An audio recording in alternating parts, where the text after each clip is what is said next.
আসসালামু আলাইকুম রহমতুল্লাহি ওয়া বারাকাতুহু। এখন চলে বৈশাখ মাস, আকাশে মেঘের আনাগোনা অনেক বেশি, তাই আমরা চেষ্টা করলাম পুকুর থেকে কিছু মাছ ধরার জন্য। কারণ নতুন পানি আসার পরে পরে পুকুরের পানিও বেড়ে যায়, যার ফলে আর পরে মাছ ধরা যায় না। মাছ ধরার জন্য আমি আর আমার ভাই পুকুরে নেমে পড়লাম। সাথে রয়েছে একটি জাকি জাল। এই জালকে আপনারা অন্য কোনো নামেও চিনতে পারেন, তবে আমাদের এখানে জাকি বলেই প্রচলিত। বৃষ্টি খুব একটা হয়নি, তবুও পানি অনেকটাই বেড়ে গেছে। এজন্য আমরা জাকের দুই পাশে দুইটা দড়ি বেঁধে দুই পাশ দিয়ে টেনে টেনে মাছ ধরতেছিলাম। মাছ ধরার ফাঁকে ফাঁকে হঠাৎ পায়ের মধ্যে বাঁধলো একটা চুঙ্গা। এটাই তুলে দেখি মাছ পাওয়া যায় কিনা।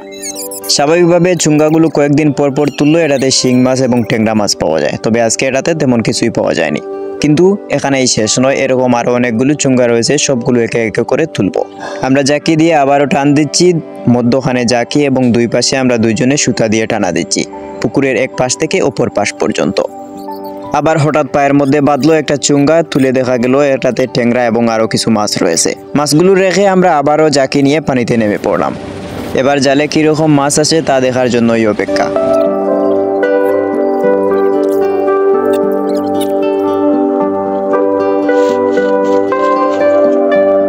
যাই হোক, আমাদের এবারের টানে অনেকগুলো মাছ উঠেছে, যার মধ্যে প্রধান মাছ হচ্ছে মলা ডেলা। পাশাপাশি বড় কয়েকটা মাছ আছে, এর মধ্যে রুই, কাতলা এরকমই রয়েছে অনেকগুলো।